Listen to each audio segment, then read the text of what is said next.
Richtech Robotics. As the world of high finance searches far and wide for their next 10x play, we come across the ever-interesting robotics company. So, Richtech Robotics? What even is it? Okay, but for real though, let's drop the Wall Street jargon. You're at work. The struggle is real. Look, the simple version is this. They're the people who watched the Jetsons and got mad that they still have to mop the floor. So they just decided they're going to build the solution themselves. The goal? To yeet out the boring work into the sun so you can actually focus on the cool human stuff that you were hired to do. Okay, in case you had no idea about the reference that I just made, let's break it down in more simplistic terms that you guys might understand.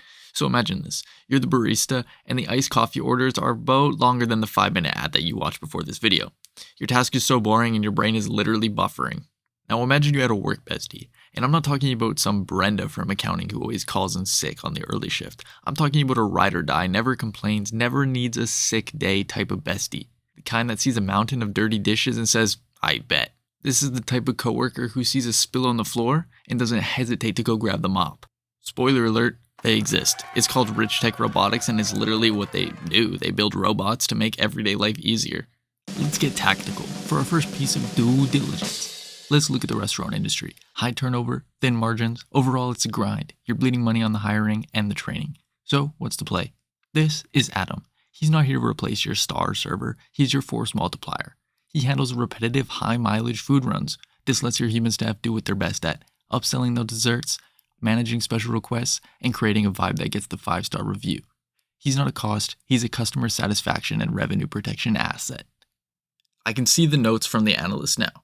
But what about the human capital? And that's the real thesis here. It isn't about automation instead of people. It's about automation for your people. And the math is simple. You use the robots to absorb the volatility in the burnout tasks, thus increasing your operational leverage. This protects your top talent from quitting and fundamentally improves your service model. You're not exactly cutting the headcount, but you're upgrading your entire team's capability. In the business world, we call this load diversification and overall workflow optimization.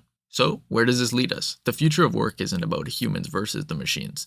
It's about building A-teams, where each member plays to their strengths. The bots can crush the repetitive tasks that they're built for, while your people level up on the higher value work. That's how you transform labor cost from a burning expense into a strategic investment. The bottom line, we're not just moving trays, we're moving profit margins.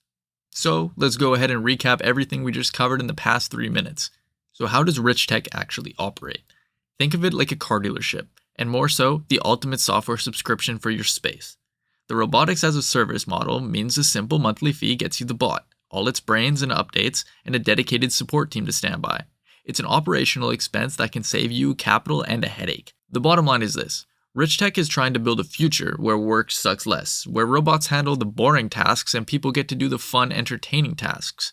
This conversation is really just getting started though. We want to hear from you in the comments.